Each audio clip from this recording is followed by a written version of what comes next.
folks, what's going on? I'm Scott. That's Ryan. And of course, over there is Mr. Davion Bussey, flash in the hat, looking awesome, fantastic. Both of you guys are. Too much energy. Basically, let's break it down. The guy's wearing glasses are the good looking guys, and the guy not wearing the glasses is just kind of there. So.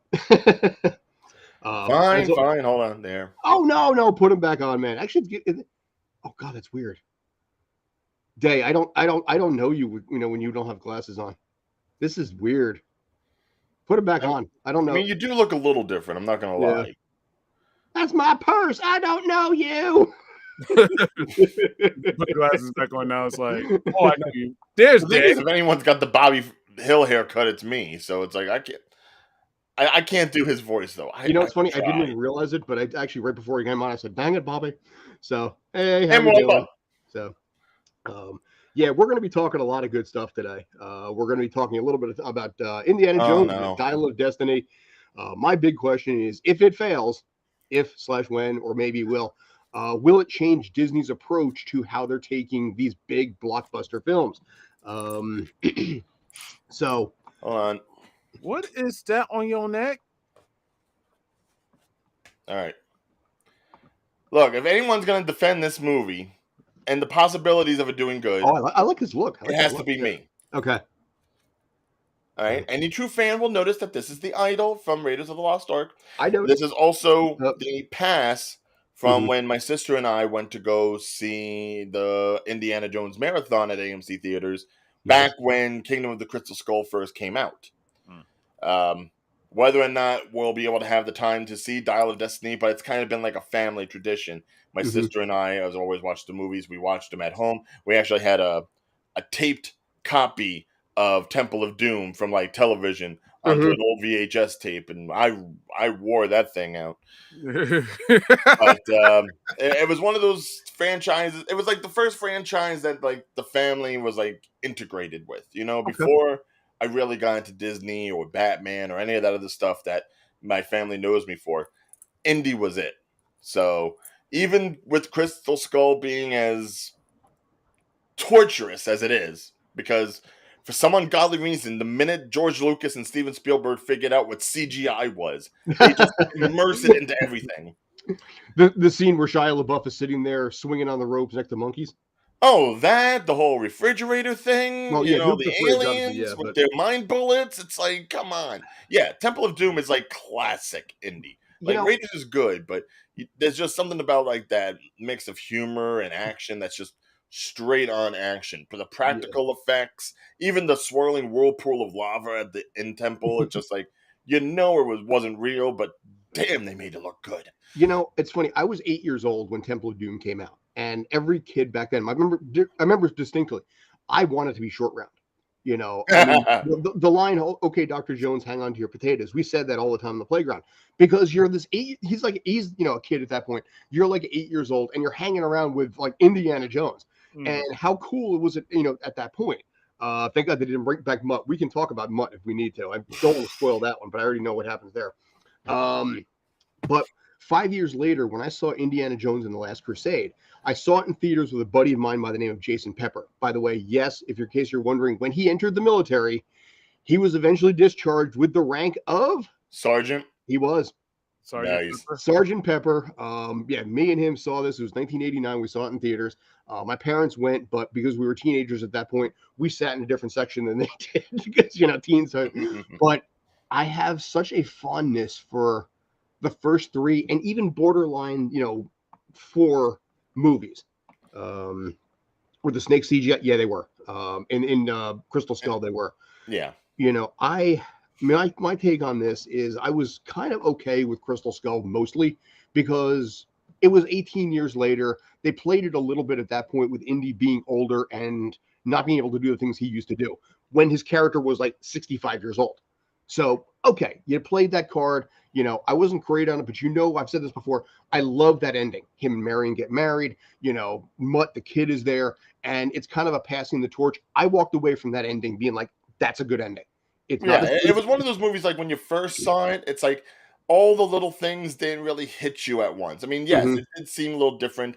Communists instead of Nazis, aliens as opposed to like theological artifacts, which were pretty much the name of the game, whether it was Christianity or otherwise. You're right. And there was still like at least some semblance of like, you know, if Indy was younger, this is an adventure he would have gone on regardless.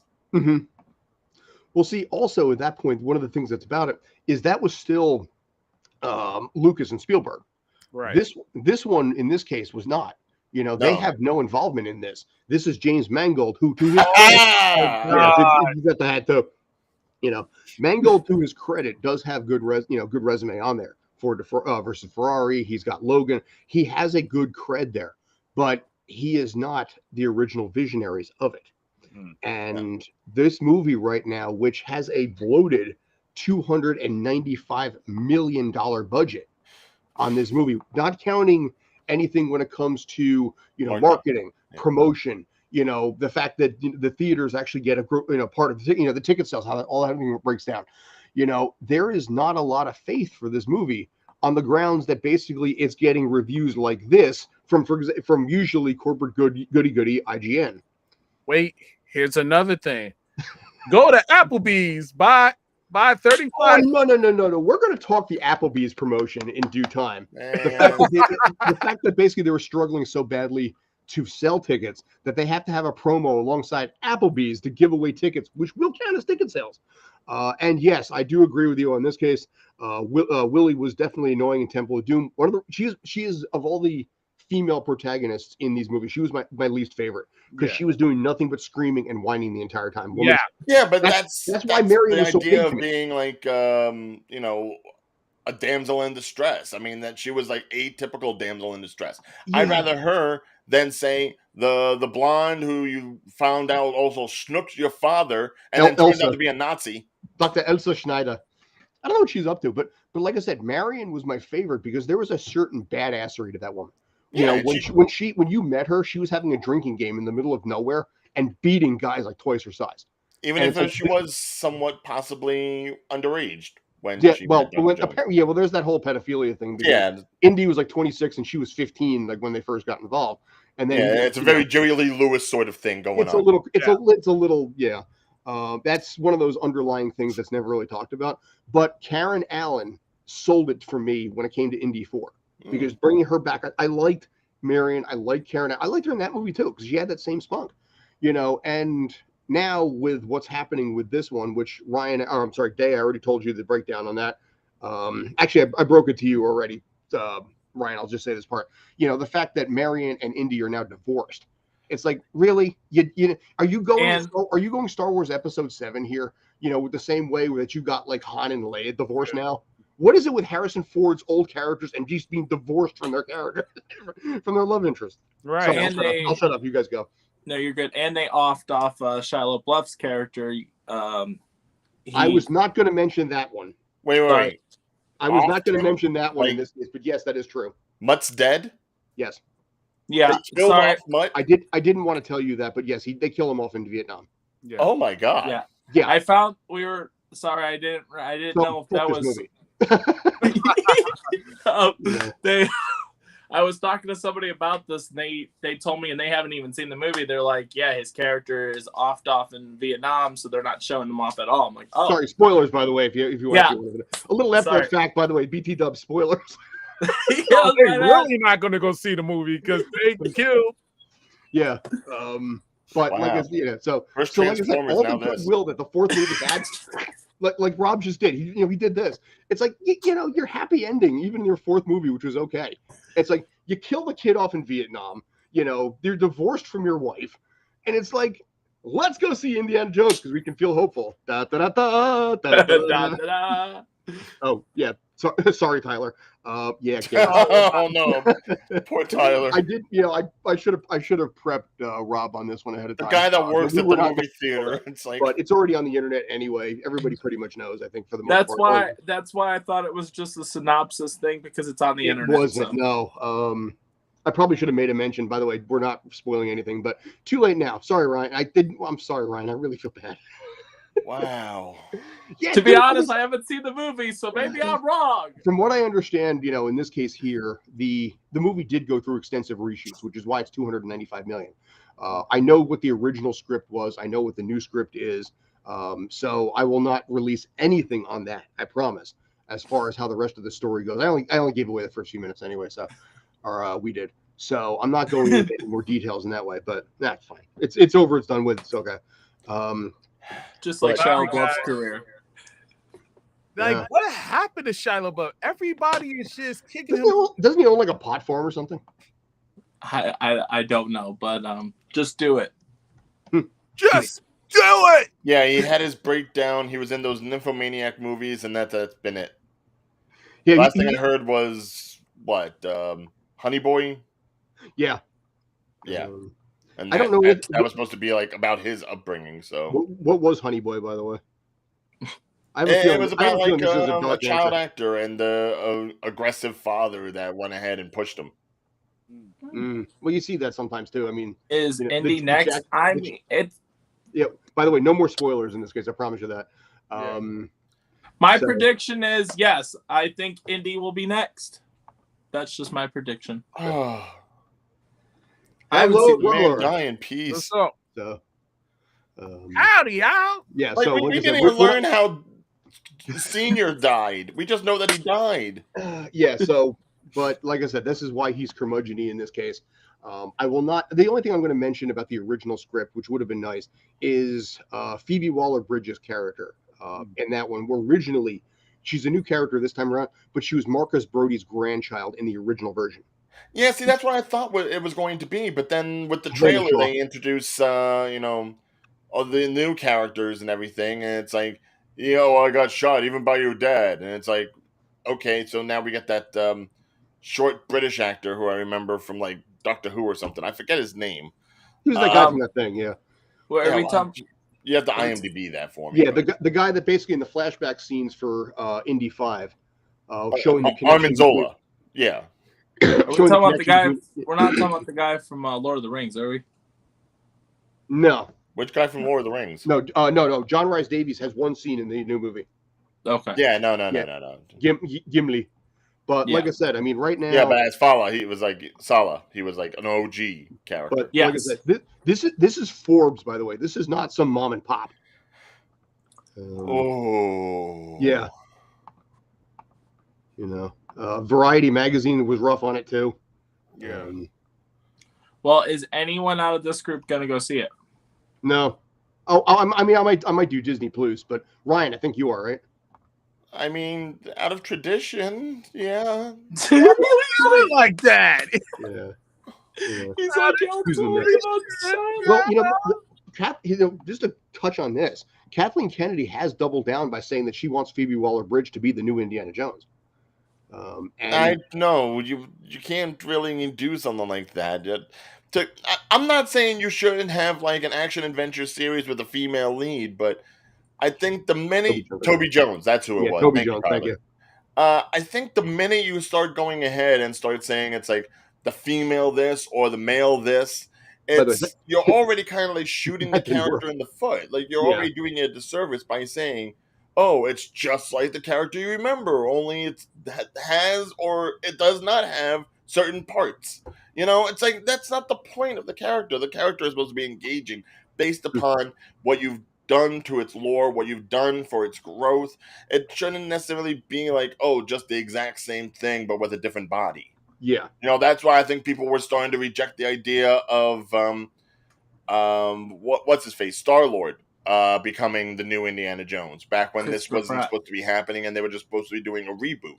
Mm-hmm. I think you have to, if you're going to go ahead and do Indiana Jones again, fine, but do it like from some years from now when you don't really have to worry about it, or do like what they were doing back in like the 90s, do the young Indiana Jones adventures back when they had Sean Patrick Flannery as the character.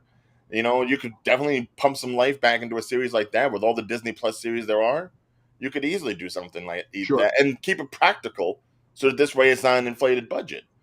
But now, Sean Connery didn't make it to this movie, correct? No, he's been passed away for a while, and they kind of gave him his ending in Crystal Skull because they had the picture on the on his desk, which I thought was a nice touch. And then Denham Elliott, they had a statue of him as well, which I thought was really, really nice. Okay.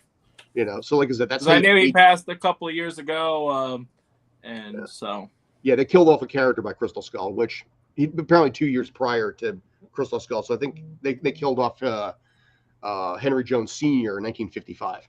Okay. Which he was already old enough to begin with, even after drinking from Jesus' Fountain of chalice. Youth. Yeah. Well, see, remember the Grail's powers that do not extend past the Great Seal. That is the Right, if boundary you want and to the stay price immortal, of you gotta immortality. stay there. Yeah. And Indy 1, 2, 3, 4, 5, 6, 7, 8, 9, 10. no. Just Bro, Jay, where's your Indiana Jones hat? You know what? I should have actually gotten it for this. I didn't think of that. One too. Like I said, for me, yeah, though, you know how official this is? But wait, that is a night that. There. Well, Stetsons are cool. Got Indiana Jones right there on Actually, you know what? the Hang on 1 second. I'm going to Oh, expand is that that. an official Indiana Jones one?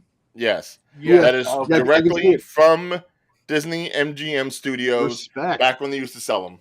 Respect. Okay, well, this is not an official, but I thought it looked pretty close enough. Yeah. Hang on. Let me pull you over. I Come on.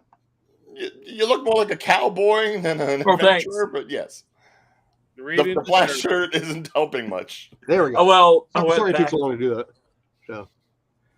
Yeah, it's such a straight brim. I mean, it does got the vibes of He's Indiana. closer than I am. It's with got the that. vibes, yes. I'll give you it. You have the vibes.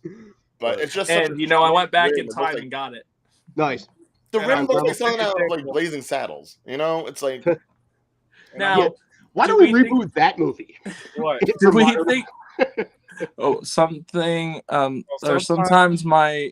Inside Inside. thoughts It's because become my it's outside. Oh, my gosh. Oh, That's yeah. great. So Mike, so are we thinking this movie's gonna do worse than Flash in theaters? no. We think this is gonna do better than Flash in theaters. I think it's going to I be what. All right, let me go by my. yeah, personal- go day, go. Okay. Nostalgia wise, is going to be worse. Money wise, is going to do better than Flash. Okay. How much do you guys think it's going to pull? Let me look at that ranking again. Yeah, right. Hang on a second. Do we think it's gonna make more than what it cost? You said what it cost, like $250,000. 295 million is 294.7 million is the Hey, Gary. official number from So Disney. it would need to make 300, and that's not even including promotion. So it probably You're needs to looking make. at probably 900 million in order to really break even on something like this. Wow. Because of the marketing, the promotions, the tie-ins, and that granted, that is not just box office, but I mean, like obviously merchandise sales and things like Do merchandising. do we know what the oh, hold on, here's the so what's Flash made so far? Is it on Flash that is at list? 210. Not a lot. Okay, 210. Do we have records of what the last Indiana Jones made in theaters at all? I can find it. I'm sorry. I'm just curious of what Yeah. they made last. And that can I will Kinda say, I almost want to say like Crystal Skull probably made money back Yeah. when it came There out. we go. I just pulled it up for you.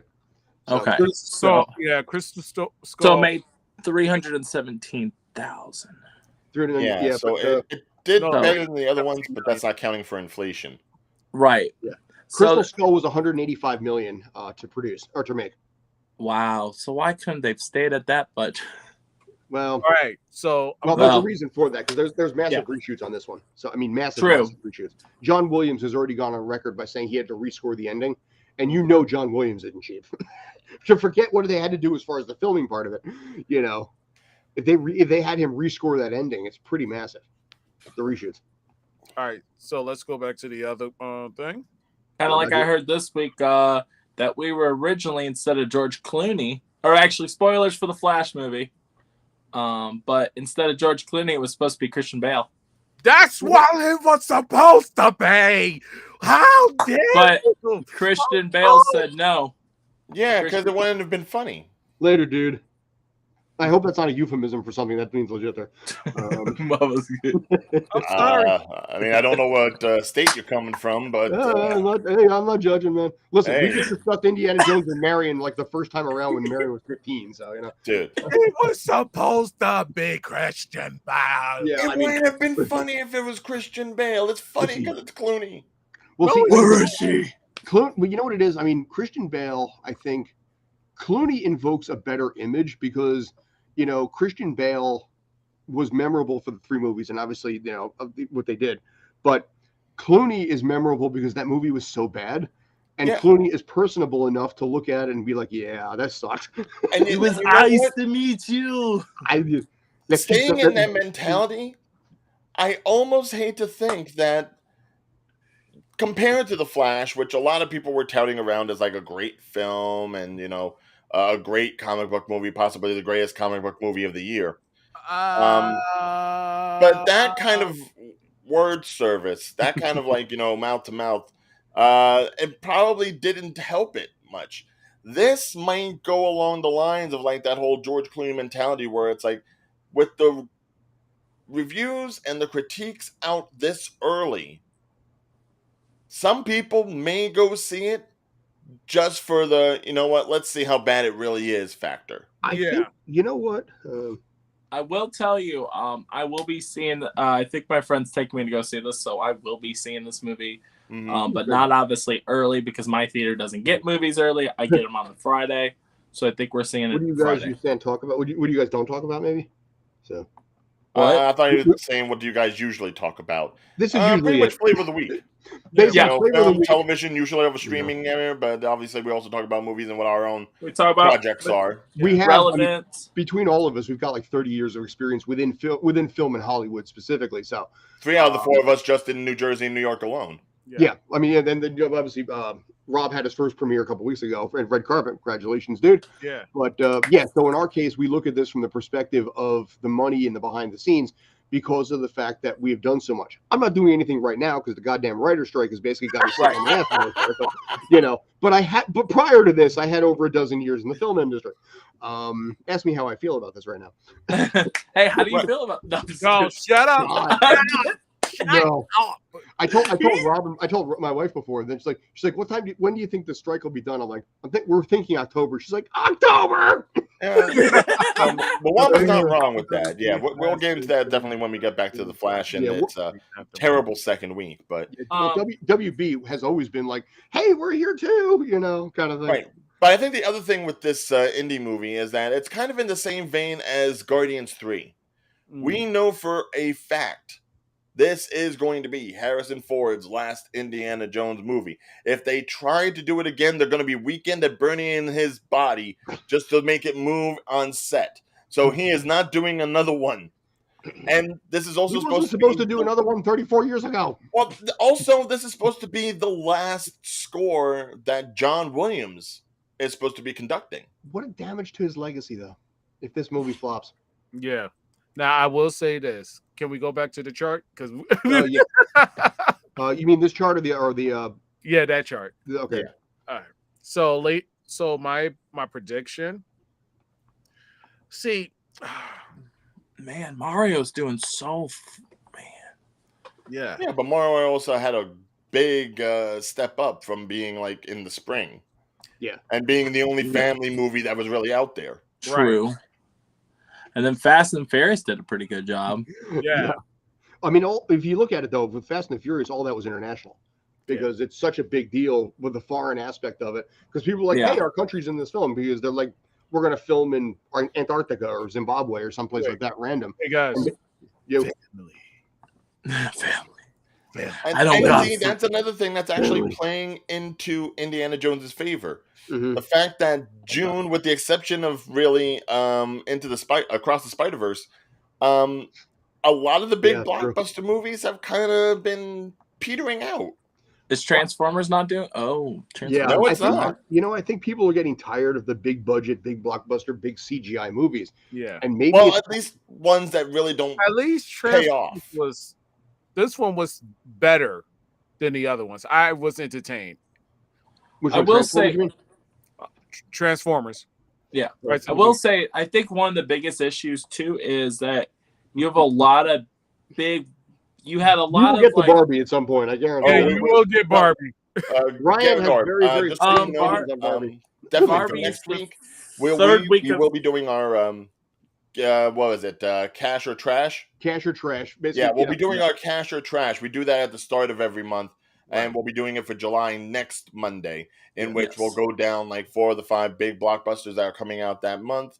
And we're going to decide whether or not it's going to be hit or miss. Which I will say, for our June perspective, we've been pretty right. Yeah. You know, by the way, the other clip of that's going to go up on Wednesday for Dial of Destiny.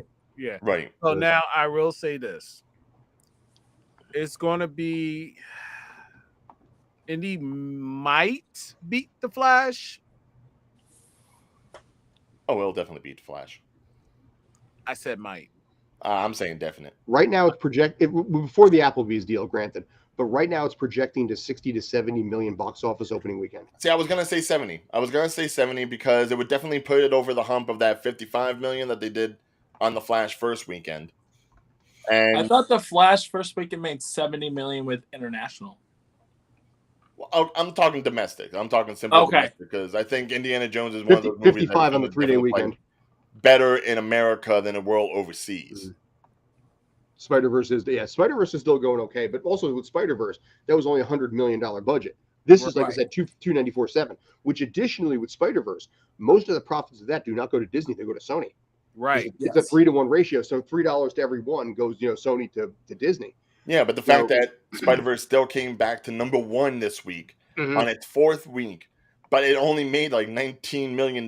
That's how low all the other movies were. Well, that's because of the fact that I think as a society we've moved past movies. It's like Flash Kyle's like only 100 million by No Hard Feelings with Jennifer Lawrence. Or I know, like, for example, a lot of movies, I mean, not where I live, but a lot of movies, it costs us $20 just to go to the theaters. It's okay. And then plus, where I live, it only costs us $8 to go to the theaters, which is nice. You and your country. I can't. By state, you mean? Arkansas?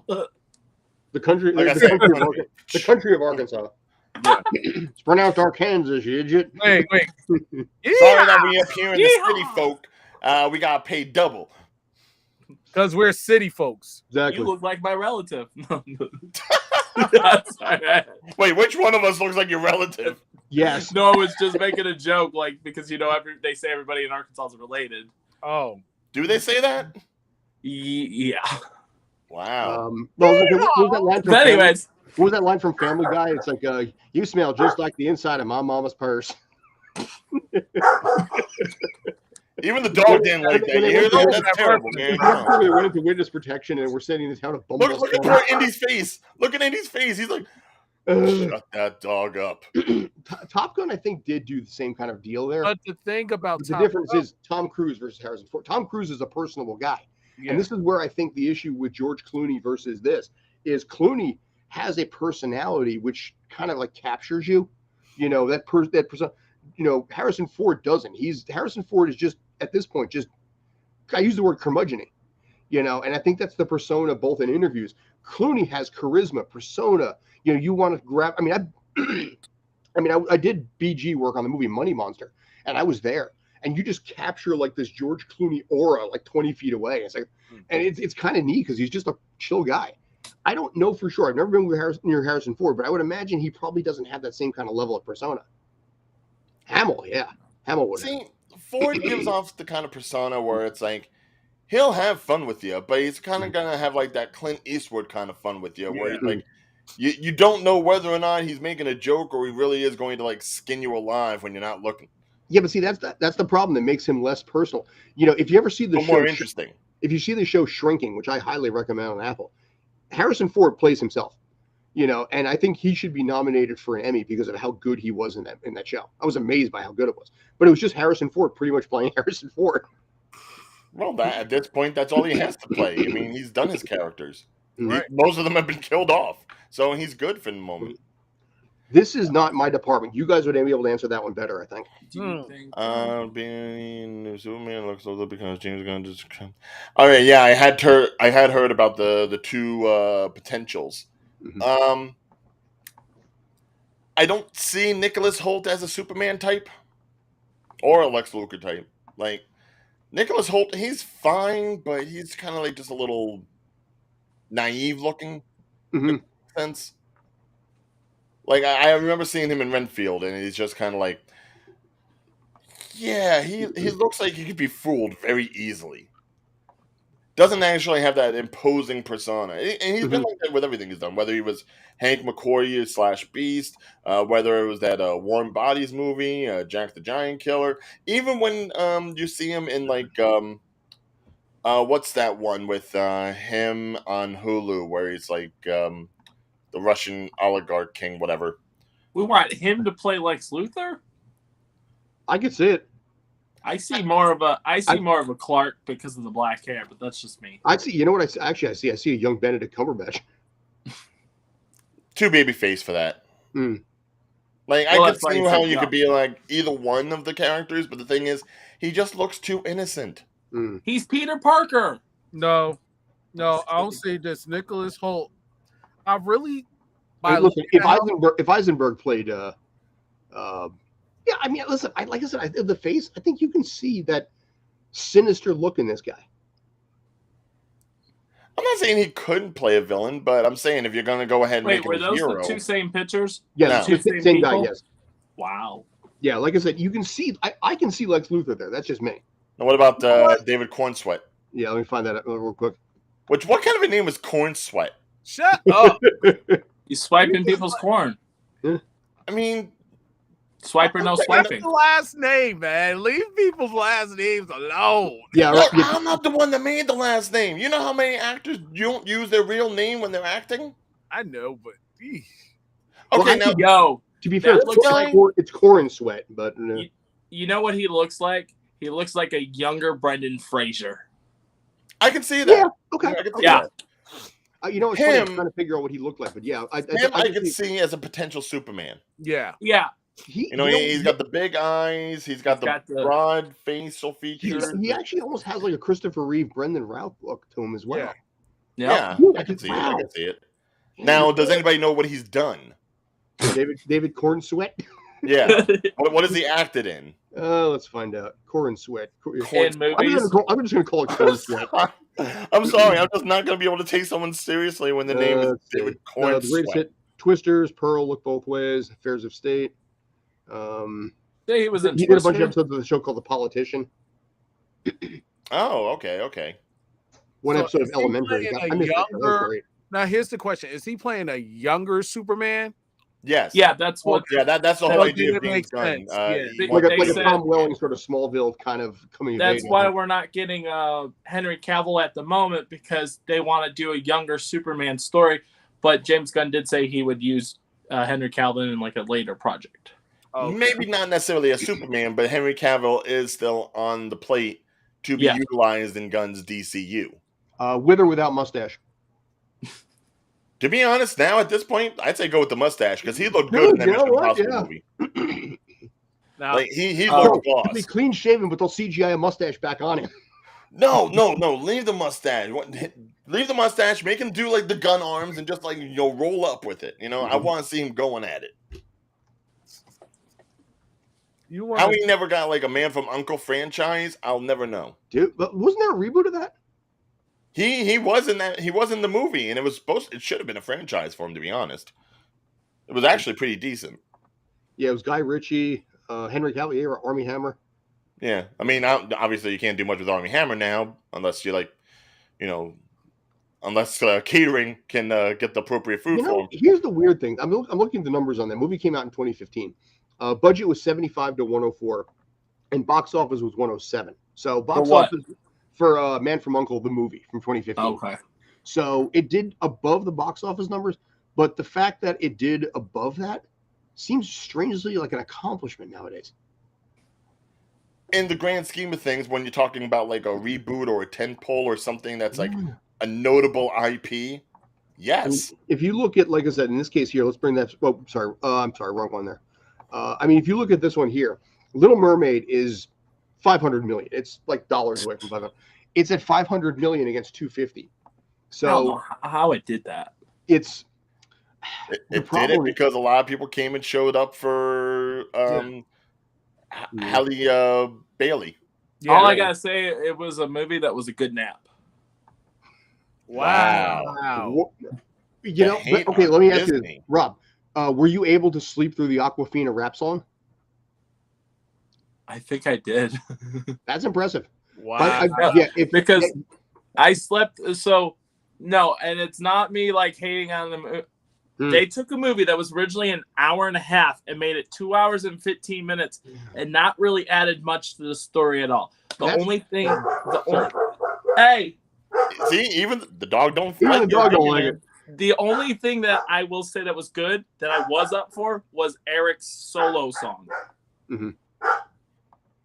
But yeah, I mean, it's scratching to barely hit 500 million at this point against 250, and obviously, marketing, promotion, all this kind of stuff. It'll break even at best, but it's something that people are just going to be like, oh yeah, that was a thing, because they're not going to really think about it. Versus the original, which was a tight 85-ish minutes or an hour and a half. In this case here, the overblown, long, dragged out films, in a TikTok world is making it more and more difficult. And a lot of people are like, you know what? I don't want to do it. From the sports perspective, the reason why soccer keeps growing in popularity is because of the fact that you'll be out of there in 2 hours. It's 90 minutes of actual game time plus some added time and halftime. You can literally set dinner plans based on a 1:00 game. It's that, and when you're in, when you're out. Here, you're sitting there, you're waiting, you got these songs, you got this thing, and after a while, people start getting a little antsy on that. Well, plus it doesn't help the theaters much when you hear that Scott all taking up that much time. In a swamp.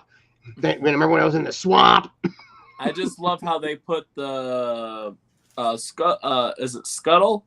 Scuttle. Yeah, Scuttle. They took the scene from the cartoon where she's supposed to be on a rock talking to Scuttle, and they put Scuttle underwater. Yes, and he was able to talk. I think we discussed that last time with this. Yeah, we did, but I'm just saying, it's like maybe that's why I toned out. But I fell asleep. Probably it was just that was the only part of the movie Rob paid attention to, so that's all you can talk about. Scuttle actually, I thought had a good look. I didn't mind that personally, but I don't mind the look. I just have a problem about him talking underwater. I do mind the look. Like, why the Lance Bass hair? Like, what was the point of that? Just Scuttle, make it a bird. Scuttle always had his hair kind of up. Yeah, but it was so. Yeah, but that looks like that's the scene I'm talking about. That looks more like the birds I see in Jersey. This thing looked like something like from the Galapagos or something. I don't know. I mean, it doesn't look too bad off.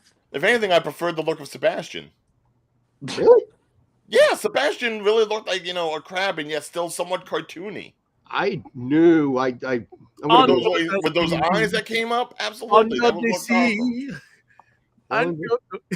like I said, you look at those. Yeah, look at that little guy. Look at his little pursed up face. Look at him. Those eyes freak me out on the live action version. They just did. And it's just something creepy about those eyes. Oh, but and they took out Sebastian's. They took out the chef scene. Well, yeah, that doesn't surprise me. Respect to Rene Auberjonois, future Odo in Deep Space Nine. Hey Scott, I'm looking at you. Well, I mean that's the thing. I mean you can do animated animal, murder and cooking, but for CGI animated animals, it just won't look right. How did your guys' film festival go? Right. Well, I mean, since if anyone else doesn't have any other questions, we might as well get into that a little bit. Yeah. Not to just change off subject. No, that's okay. I think we ran our course on this one anyway. Yeah. And then you can mention the Applebee's too. Applebee's Applebee's did not have a tie-in to the Newark International Film Festival. No, I meant you did it the same weekend, and then about the Indiana Jones, you get a free ticket to go see it. Yeah, $35, for one ticket, $7 for two, and that will count as box office numbers if it is redeemed. So, exactly. Yeah. If you're at a theater that actually accepts the thing, because like for example, where I live, that's why my theater stays cheap. Is it does not accept any like free coupons to go see the movie. None of that is accepted. Well, that's the thing. I mean, I think any theater is going to go ahead and accept those kinds of tickets because they're going to want the people in the theaters to possibly generate revenue for the concessions. Mm-hmm. As far as the theater is concerned, it doesn't necessarily matter how many people or how they get into the theater. They just care about how long they stay there and how much money they can get off of them once they're inside. Right. It's all about that profit on that. I will say, I like my theater because it's $10 for a large popcorn and a large drink. Oh, I like my theater. AMC. Well, it's better than if I go to an AMC. It's $20 for a large popcorn and a large drink. Yes, but if you go on the right days, you also get like the commemorative tins and everything like I've got behind me. Well, that's true. With my Doctor Strange cube, my Ant-Man helmet, the buckets from the Endgame marathon. I refuse to get the Optimus Prime truck one because that just seemed silly. Why? No, what you do with it, and I already had somebody do this, is they got the Optimus Prime, and they're going to get it signed by Peter Cullen. Nice. Which would be fine if it transformed. It doesn't need to transform. If I'm getting it until I'm transformed. Scott Hit left the wrong us. button on that. Yeah. He went. No, I know Scott, but he didn't want to get involved in this argument. Exactly. How dare you diss Peter Cullen? He went Flashpoint on us. Is it a barrel of popcorn? No. It's a large versus a mega extra large. Exactly. The extra large is only like 10% more. Right. What is it? Tall grande venti or something? You have a venti. Welcome to Starbucks of the movies, ladies and gentlemen. Hey, I get free upgrades as a part of AMC A-list, so it does not matter to me. I get free upgrades, not like you. Oh, please. fine. Oh gosh. Yes. Look, I'm just saying, sooner or later, you guys are going to get into that stuff because it's just going to save you money.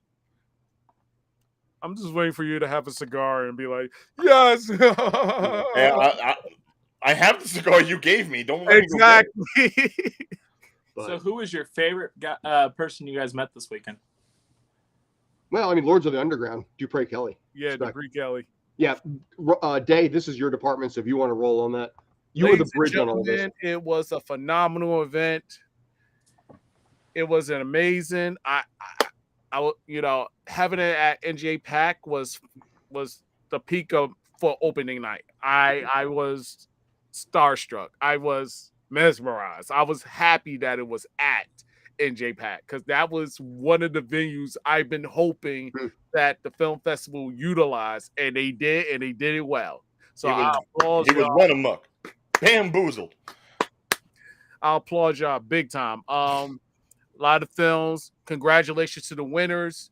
You'll see it on YouTube under our Tales from the Film Set site. Streampunk Cinema, you'll find it.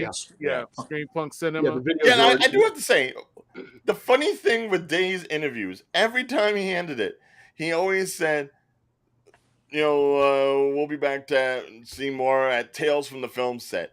Like, he was just going so in on the show, and we appreciate that with the tagline and everything. Not sure if he ever said Streampunk Entertainment or Streampunk Cinema once. He tried. But, Yeah, but when he pooched it a couple of times, he's like, screw it. I didn't care. I had no problem with it because I was more interested in the interview going well than I was to get like the name every single time. Like I said, know, but I admire the loyalty. I do. No, it's cool. Listen, Day, you were fantastic in those interviews. Both you guys were. Charisma. You guys had your own different approach with it. So Ryan, you were a little more, I think, interactive and communicative. Yeah. You had them laughing more. I noticed a lot during the interviews. Day, you were kind of going more on the suave side of things. Right. But both of you guys handled it perfectly. So well. Thank you. No, thank you for having us do that. Yeah, I'm glad we could help, though. Yeah. Like I said, I'm going to get you guys caught up to speed on everything, including, the monetary part going forward, which I'll get you guys caught up, but we're not talking that on air. Yeah. And we'll have more interviews coming up within the next couple of days. Yeah, obviously. YouTube.com/Streampunk Cinema. You will find the interviews. They're in their own playlist right there for the Newark International Film Festival. So go to the playlist, drop down, you see them all, go. Like, subscribe, yes, and share. Like, comment, subscribe. Make sure to hit that bell icon. And you're in the tri-state area, YouTube videos. And you have an event going on, like say maybe your own film festival or a movie premiere or something of that nature, feel free to shoot out to us, and maybe we could come by and help you with your event for a modest income. Yeah, we'll throw out a deal. You look like a nice guy, so we're gonna figure some stuff out here. Well, we'll do the Jersey thing, He's like, you scratch my back, I'll scratch yours. We're already getting invites to like other festivals. There was something in Delaware. I think somebody said something about yesterday. Yes. Lisa had. Yeah, so I got to reach out to some of the Delaware folks. Kyle, for example, see if he wants to do it. Kyle, we're gonna have work for you. So the upcoming is that we may make appearance, ladies and gentlemen. Yes. So yeah, but who knows? I mean, if we're lucky, we'll actually get New York Comic-Con because Lord knows San Diego Comic-Con has nothing going on for it this year. That's true. Yeah. Oh, wow. Did you see that day? Yes. Oh my God. No Marvel, no DC, no Sony, no Universal. Like, I think Warner Brothers might be the only one to show there, and I think Warner Brothers might be the only people that nobody wants to be there after all this. Yeah, yeah. Unless they're really Marvel, gonna do some stuff Netflix, with and Blue Sony Beetle. skip San Diego Comic-Con. So it's Yeah. basically it's the DC Comic-Con. DC I mean- is where you want to be, ladies and gentlemen. Word live. DC for you and me. DC for you and me. There. Wait, doesn't DC already have like its own little broadcast where it goes ahead and tells all the things that DC is going to be doing in the next year? Weren't they doing that during the pandemic? Yeah, but they're always kind of doing that, aren't they?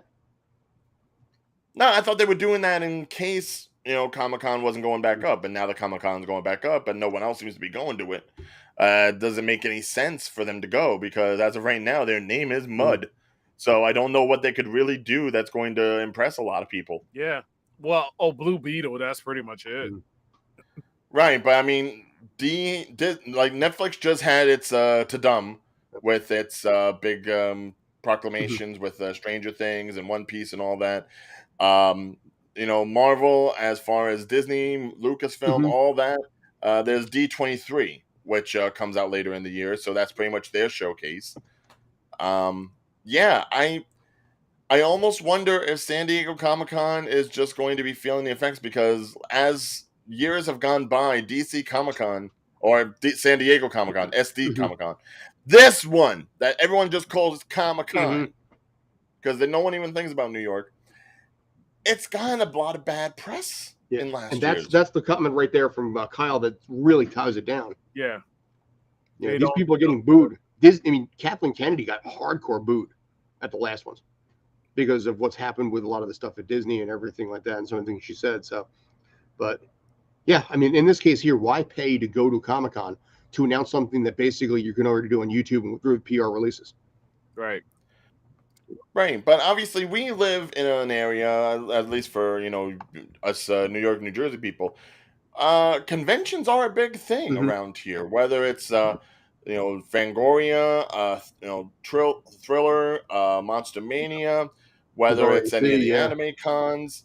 Rob obviously is able to go to plenty around in his area, but between us with New York, New Jersey, and Pennsylvania, we get a slew of them, even if it's stuff that's primarily for just one show. Like, I know people that are getting set to go see the Vampire Diaries con that's going to be coming through Jersey. Like, dude, the Walker Stalker. I forgot that show was even a thing. Have you been to Walker Stalker in Edison? Once. Okay, once. That is a crowded area because people are still Walking Dead fans hardcore. And you go to this thing, and they obviously got everybody there, but it's still a massive turnout. So maybe the con thing, less generalized and more niche, is going to be the way they're going to start going with this. Which I can understand, especially if niche has a big enough following. Like, say, we have one where it's like, guys who played mobsters in television and film. I think that's specifically around here. Yeah. I don't know if it goes anywhere else. So basically you're saying half the cast of The Sopranos will be going. 3/4. Yeah. Vinny Pastore, we'll see you at MobsterCon. But the thing with the cons is that now more so than ever, I thought they'd be making more of a comeback since we're out of the pandemic and people can go ahead and they can finally meet these people and see things face to face rather than have to go through a screen. But now it seems like they're more dying off than anything else. Well, no. Jay, do you want to go with it? I have a theory of my own, but Jay, go first, please. I think what it is right now San Diego is so big that it's so hard to contain itself. And facts, and also, Tyler, there will be a Chucky Con. Dude, yeah, oh my God, the member birds and that. Sorry, go ahead. Oh my God, that's gonna be really crazy, and I would not go there because I would so go to that one. You don't even know. Just to get a picture with Jennifer Tilly. Hell yeah. Have Brad Dourif and Mark Hamill side by side. Or Brad Pitt. Ooh. Yes. But anyway, I think San Diego is so big to the point that I think it's going to start going towards the little cons. And right now, people are slowly going to New York Comic Cons because so far, I also pulled up the amount of tickets that were sold. Well, I'm going to say what was sold out. As of right now, ladies and gentlemen, for those who are interested in going to New York Comic Con, there are Thursday passes still available. Which nothing happens on Thursdays. No, that's a lie. Compared to Friday and Saturday and That's Sunday. a lie. That's a lie. Come on, don't. Thursdays is a sleeper. They sleep on Thursdays, and a lot of stuff happens on Thursday. That's more for press. You see a lot of celebrities, and people like to get certain things out the way. You get good deals. You get better deals on Sunday, though, because that's when they Yeah, just you try to get get rid better of deals everything. on Sunday, but it's more meeting the celebrities. Because there's celebrities that's there that make surprise appearances. Yes, but then there are the other ones that haven't even shown up yet. Right? Like I said, Thursday tickets, Friday tickets, and there's a lot for Sunday tickets. 4-day passes sold out. Of course. VIP passes sold out. Sure. Saturday passes, of course, it's sold out. Yeah. So if you're looking to go and be a part of New York Comic-Con, you better get your Thursday pass. You better find a way to get a Saturday pass. You better get your Friday pass and your Sunday pass if you're talking about doing all 4 days. But it's not up to me. It's up to you. I know some people work on Thursday, Friday. Some people are afraid to take that sick day or a vacation day. Oh, trust me, if you don't take the sick day to go to the thing, you will have to take a sick day if you're going all 4 days, because you will come back with something. You know, here's my question. Let me ask you something. Yeah. I looked at the numbers, COVID notwithstanding for the few years there, but San Diego Comic-Con has drawn 100,000 people or more since 2000, every single year since 2005. Again, leave COVID after the couple of years because that's a watch there. If they have the lack of groups here, do you think they can still hit the 140 or 167, which is their current high, this year around? And do you think in the era of TikTok and YouTube and all this kind of stuff, where you can see this stuff minutes after the fact, you could a lot of times live stream it. Do you think that's actually going to hurt ticket sales when you go there because of the fact that it's just easier to just do it this way? I think it depends on what kind of a fan you are. Yeah. Like, there are plenty of people that go there with the cosplay, which I know quite a few cosplayers just here in New York that, when Comic-Con comes around, they are going to show up and show out. Right. And I'm sure there's just as many over there on the West Coast. There are the fans that actually go and do read comic books and will buy stuff and will talk to the artists, because I think a lot of people forget that Comic-Con is about the comic book community first and foremost. It just so happens that the comic book community has become part of the larger lexicon when it comes to our entertainment, right? Which wasn't always a thing. But now you've got studios coming to show premieres of like movies that have nothing to do with comic book characters or stories or anything. It's it's become a playground for the entertainment industry to sell their wares. And as like I said, as the box office draws have dropped, a lot of them, I don't know how much these companies are paying to show up at Comic-Con, but you got to admit these companies, whatever it is, Netflix, DC, Marvel, they're paying through the nose to get themselves there. Quite possibly. And maybe it's not necessary if they've already gone ahead and shown a good amount for the first half of the year, because the one big unfortunate thing about San Diego Comic-Con, it's right there in smack dab middle of the summer, which means if any company has something that they want to talk about for like July up to December, they might have already done it by now. Right. If anything, once we get Comic-Con in like October here in New York, they're not worried about November and December. They're worried about telling us what's going to happen in 2024, what that spring is going to be like. That's what they're really trying to set up. Right. So I just get the idea that while there is still going to be a strong fan base that goes to this and anything else like it, I think maybe it might be a more beneficial experience for the true hardcore fans, because now all the excess glitz that was probably making the thing stifling is maybe backed off now. Now, looking at the numbers here for New York Comic-Con, it's been breaking. I mean, again, we'll skip 2021 was still kind of COVID era. That still pulled 150,000. Yeah, And 2018. that's usually at the Javits Center, which Yeah. even when you have that place filled up, it's still not filled. Like, it depends on the room that you're in, but there is still so much room in that place. But a lot of it's interesting because I'm you guys may disagree, but to me personally, that's almost too crowded for my blood. You know, I Yeah. went there to cover press a couple times, and honestly, it felt too. I don't know. I had no arm room Wait, what day you went? Saturday. That's why. That Yeah, is the busiest But my day. point Yes. in this case here is, I almost wonder if that's driving people away a little bit too, because it takes away from the experience.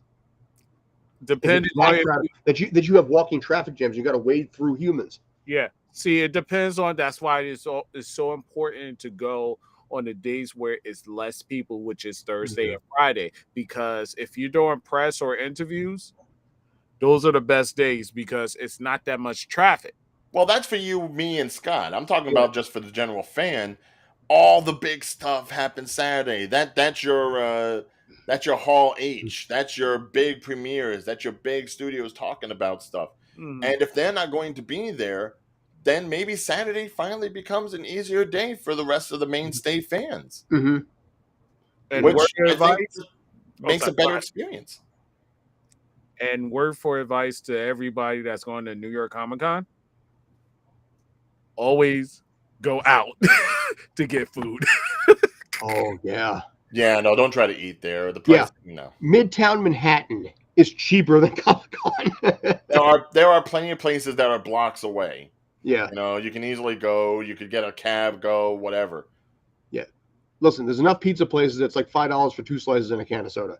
Yeah. So.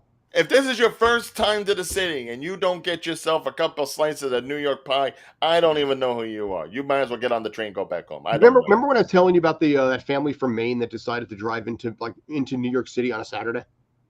I think I told you guys about that. Yeah. No, but I'm guessing the story ends with, and they were never heard from again. No, the story ends with hours later they were still shaking. But in this case here, we were up there one time, and you know, they were talking about the pizza. Oh, the pizza up here is amazing, best pizza on the planet, and it was like Papa John's in Maine. And I'm like, dude, no, just no. I mean, what we have here in Jersey, what they got, in New York City. Well, actually, let me just get to Rob on this, because Rob, I think you, outside of like the rest of us, probably have the most expertise when it comes to cons and conventions and such of that nature. From your personal perspective, do you feel that the less that the big studios and the big money makers and everything, big celebrities even, the less that they are at these things, the more enjoyable it actually is for the regular fans that come and do it, because then you're kind of minimizing all the hubbub that's going on at the thing? Hubbub. I got to disagree with that, because as a person that goes to conventions, I go for the celebrities. If the bigger name, the more of a chance to get to meet them. That's why I go. That's why, like, for Dallas Fan Expo, I traveled 8 hours so I could see Hayden Christensen. That was one of the main reasons, So I travel far for it could be 1 or 2 people. So if they take away the big people, for me, I wouldn't go to the con. I go like I said, I go for celebrities to get things signed, meet new people, how we've been able to interview people. That's what I love doing. I guess we're talking about the news of like all the corporations dropping out, right? Basically. And I'm saying that there was a possibility that with them gone, Comic-Con can actually feel more like a Comic Con than it has in previous years. Now, the Comic-Con versus corporate con for fans. I see what you're saying, but I know one thing, like with San Diego. So San Diego's like very different than any con I've been to, because I noticed like you're not guaranteed to meet anybody at the con. Like Andrew Lincoln may be at the convention, but you're not guaranteed to meet him unless you get into the panel, and then he does signings after the panel or before the panel. That's what I've been told about people's experience at San Diego Comic-Con. You're not, you're not guaranteed. But I've also found out that at San Diego Comic-Con, sometimes you can get free autographs, like where you don't. They'll have like tables you go to, and they'll sign prints for free.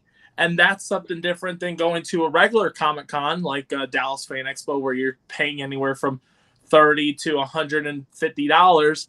you know, being like cheap. Maybe like somebody from Ratchet and Clank, I think was or Mario. No, Peach was like the cheapest, and then you had Chevy Chase that charges 150. So it's like, you know, but Chevy Chase at a comic convention is just odd for me. I'm sorry, I have a hard time with that one. I'm sorry, but well, W. Griswold signing pictures. You know? Well, it's because with Fan Expo, it's for all fans, and you know he has those Funko Pops and all that stuff. But with San Diego Comic-Con, which I do want to go one day, but I have already given the aspect that one, you can get signatures for cheaper, but also you're not guaranteed. So, like as a person that does commissions for these cons, I can't go. You know, I can't say I can get you 5 Andrew Lincolns. No, I can't promise that. So that's, you know. Sorry, I hope I went on topic. No, you're fine. Right. But yeah, she's asking for Tyler and Kyle had a little convo real quick. They're talking about the fact that companies may have their own thing. You know, where Warner Brothers would have, for example, their own, or DC will fine tune it, DC, you know, DC Con, where they would go from place to place, and then you would get, I don't know, Christian Bale, Michael Keaton, you know, Grant Gustin. Just pick these characters, and then if you were a DC niche like that, and James Gunn, I could see him doing that. You have these things throughout the country in different areas, different venues. It's a little bit of a smaller niche thing, but you know when you go there, you are getting DC passion. Yeah, you know, and you don't have to have any battle with Marvel people. If you got someone in there in a Captain America shirt, you can probably properly ostracize them for it. But I think it's plausible because these companies right here, you know, I mean, in this case here, all of these companies will be fighting for your attention, and some of them are very, very much rivals to each other. Yeah. So, you know, you have your own in-house kind of a convention like that. Yeah, dude, I think that might be the way to go with it. Where, back to Ryan's point, it becomes Comic-Con and not corporate con. Yeah. You know, I went in the era of sci-fi conventions where you used to get beaten up for going to them. You know, and I went to Star Trek conventions and like Star Wars conventions back in like the 80s and 90s. And it was very, very niche to it.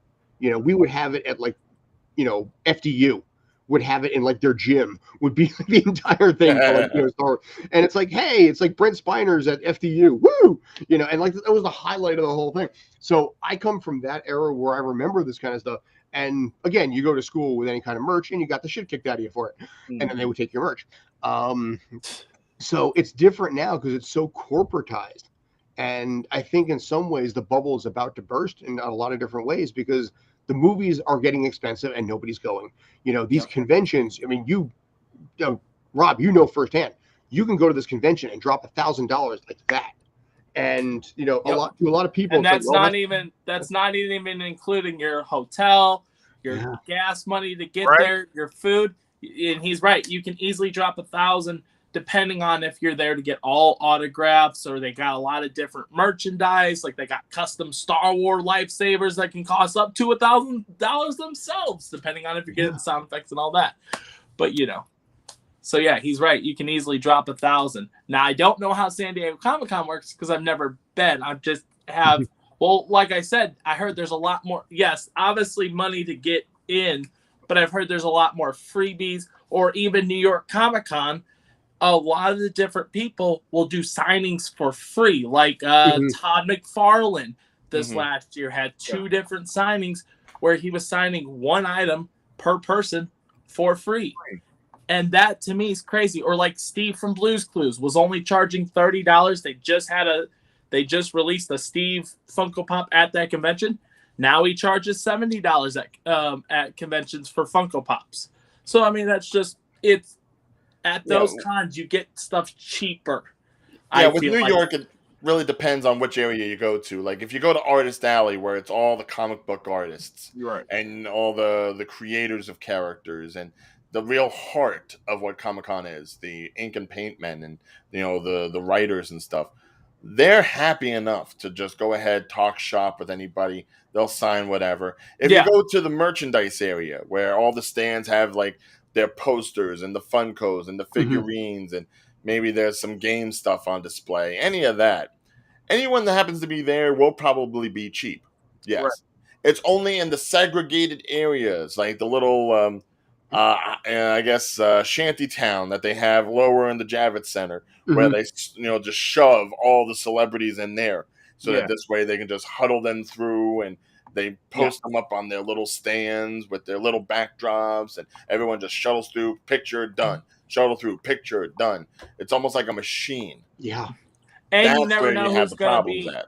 You never know who's going to be at those cons. Like, for example, Drew Barrymore was there last year because she had a panel and she was giving away free signed magazines to people she was passing by. She was giving away her magazines that were already signed. Screw that. Go the Oprah route. I want a car. You get a signed picture. Everyone gets a signed picture. I will say, as a person that's been on Drew Barrymore's show, I was the virtual audience member. I was a virtual audience member during the whole COVID time. They did virtual audience members, so I got to be on the Tamron Hall show. I got to be on The View. I got to be on. He was on The View. I was on The View. And like, don't you have a day job? Why are you getting all these daytime talk shows? No, that was virtual, man. That was virtual. Kelly. Yeah, Clarkson, but when were they taping that? Huh? When were they taping that? During the pandemic. Yeah. What time of day? In the morning. Like early in the morning, like around 11 a.m., 10 a.m. Yeah. But that's what I'm saying. So how are you doing that and you're not at work? Because I worked from 1 to 10, or I would do it on my off days. I was off every Tuesday, so they would be filming on Tuesdays. And what I was mentioned about Drew Barrymore is what I loved about her show is you could each show you could submit a little thing about your story, and she'll pick usually one random, or not random, but they'll pick one person. And like, I know one person, they had a disabled vet. And so she said, I'm going to send you $5,000 and then give you my kitchenware and everything. So it's like, she was very generous. I won shoes on the show. I won a $500 Visa gift card with a $500 makeup basket. I mean, it was crazy, the stuff that you could get on that show, but she's very generous. That was the point. But yeah. God, this is like Radio Man all over again. I wish I was on that show. Because it's weird. I don't think I mentioned this, but the producers contacted me. I was a producer pitch for an episode with Anthony Anderson, and they went in a different direction. But I was like, well, crap! If they were going to give me like $5,000, I wish I got it. Especially right now. But yeah. But yeah, really, it was really fun. And what I liked about that era was, as someone that lives in Arkansas, I can't just travel to New Jersey, to New York, or wherever to go for one day, be on set, and then get back home. So it gave people that were at home a chance to actually be on the shows. Nice. And the thing about I noticed some shows did it live. Some shows, they would pre-record the audiences, like The View, because The View is very controversial. They would pre-record the smile, clap, and then they insert them. Like Tamron Hall, it was all live. So they were live reactions. So if you're not looking at the camera, that's going to show on TV and stuff like that. So it was cool learning experience too on that. And I have no idea who Tamron Hall is. I died on her show once. Yeah. And then I got to be on The Voice for a second last season too. So that was cool. So I personally, I missed the cardboard cutouts that sporting events had back during COVID. We paid like $85 and they would actually print out like a cardboard cutout of you and like put you behind home plate. I didn't do it, but I know a couple people who did. And for the Toronto Blue Jays the entire season, every time that they were up there playing, it's like, oh, there's John, Or that, Ellen. or like WWE when they Ellen's had like show. all the audience members in the seats, but everyone was like an actual LCD panel. Okay, can I bitch about something real quick? Remember the show American Gladiators? Yes. Classic show. They stop with the freeze frame. American Gladiators used to have cardboard cutouts in the back in the attendance, which if you ever see like American Gladiators versus like the British version, the British version was packing like 10,000-15,000 fans. They were going nuts. Oh yeah. But the US version, you could literally see cardboard cutouts in the back for the first few seasons. And it was like, oh my God, what a difference in an energy. And the bitch of it is the theme to American Gladiators was written by Bill Conti, who did like the Rocky theme. And it's like, really, you couldn't get that going that way? But British Gladiators is fantastic. I recommend that way over the American one anytime. So anyway. Okay, I got a question in regards to the American one. So which one did better? Was it the recent one or the past one? The original one from the 80s and 90s. Okay. The one from 2008 with Hulk Hogan failed pretty much, I think, after one season. Oh, wow. Weirdly enough, I saw a documentary on this recently too. But I remember, but on Pluto TV are like all of the old episodes. So you can go back and watch the ones from the 80s. You know, again, it's Pluto, so you know, with commercials. But it's neat to watch the old ones again. You know, where you have that one game where you had to get shot with a tennis ball. You know, I love that one. They had to roll the ball up that little hill and get it to land where the smoke came up. Yeah. You know, there's actually the one episode where it's like of the two competitors, one took it down to the very last second and like scored with, like, you know, just being right up there and throwing the ball at the thing, and then the next guy, first second, gets shot out, hits him in the butt. Yep. Is it kind of like the show Ninja Warrior? A little bit different. Yeah, it's basically you work directly against the gladiators themselves. Okay. You know, in safe events. So there's like a jousting where they're up 30 feet high. Yeah. And they got to use jousting equipment to knock them, you know, each other down. You know, there's certain Or things that dodgeball where you're like running around them to like put them in the tubes, and then while they're trying to totally tackle you. And I was thinking at the time, but it's not American Gladiator. That's why I was asking. I was thinking of when Stephen Amell went on there and did the whole course. Oh yeah, doing the salmon ladder and everything. Yeah, this is different. Although you need that kind of physique to be able to pull off American Gladiators. But again, the British one was just so much more fun because the energy, the crowd was there, the music was better. It was better than Bill Conti because you had Queen in there, you had Foreigner, and they made it work. And it was like a soccer crowd, to be honest. Wow. It was like Plus, British I think soccer. the difference is like with American Gladiators as opposed to like say Rock's Titan Games or Ninja Warrior or any of those. You had pretty much just like everyday people going ahead and doing American Gladiators. You had like lawyers, soccer moms, whatever. You know, not necessarily the people that were like, you know, jogging 5 miles every day. You just had like your typical American trying to go up against these huge steroid-induced men and women, and you know it was steroid-induced. Well, they did it because the one guy, Turbo, his last season he had to actually switch to become the announcer because the steroid look was causing like his body to droop. Yeah. So he had to be on a blazer and everything because by that point the muscles were already starting to fall apart. Oh wow. Yeah. No, I love how the guys were named like Turbo and Nitro and Gemini, and then like the girls were like Sky, Lace, Jet. Yeah. Well, and yet they'd still be able to beat any of the guys that competed in the thing. Blaze, Laser, and Blazer. So do we have any information? So like with Netflix not being there, DC not being there, Marvel's not being there, like, you know, these corporates not being there, what are going to be taking their spots in order for like, have they announced like what's taking their spots with them not being there? I don't know. I think your best guess would probably be a lot of the smaller names. I mean, and I didn't see it on this, but HBO is not going to be there as well. Okay. Right. Which is now just Max.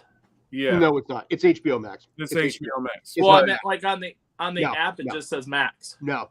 No.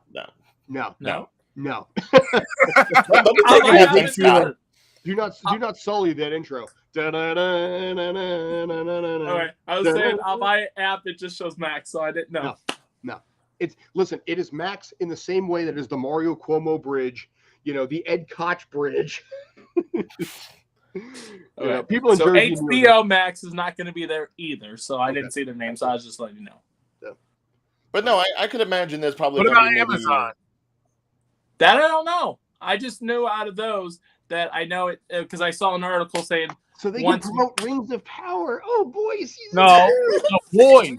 So they can promote the boys, homie. The boys. Well, apparently they wrapped season 2, and it pissed off like all of England because they were damaging like 1,200-year-old forests. So, but yeah, you're probably gonna look at your Amazon Prime, possibly, maybe things like Tubi.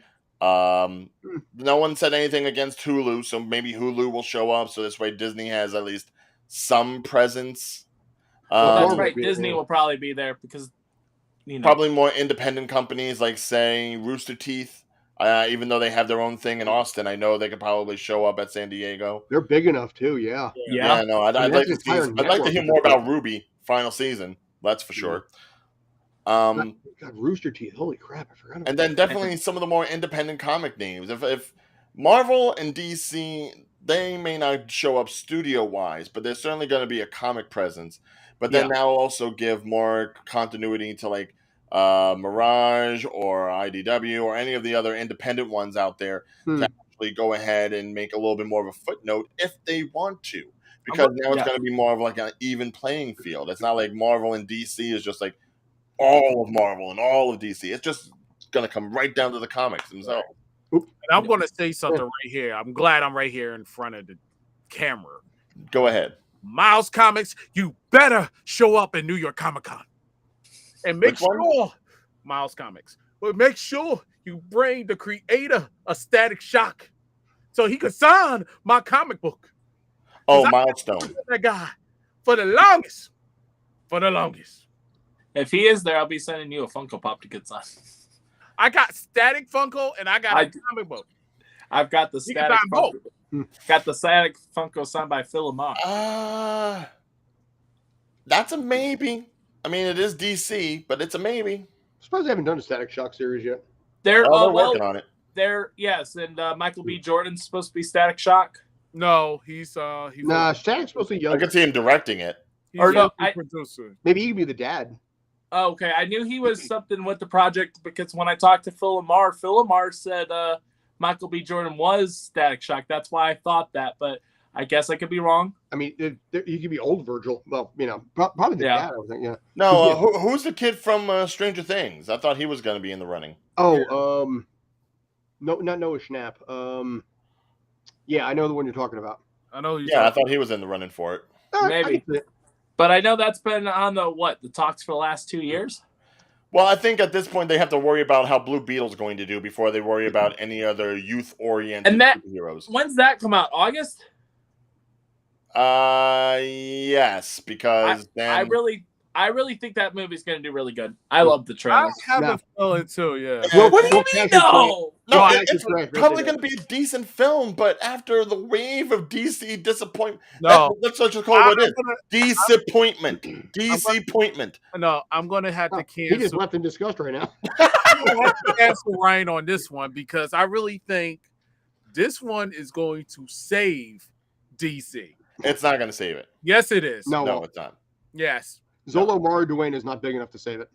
I will say it's saving it. Yeah. I'm sure there's going to be enough of a cultural outreach that you're going to have a lot of particular people of a particular culture coming out to see Blue Beetle because of the cast and because of the character.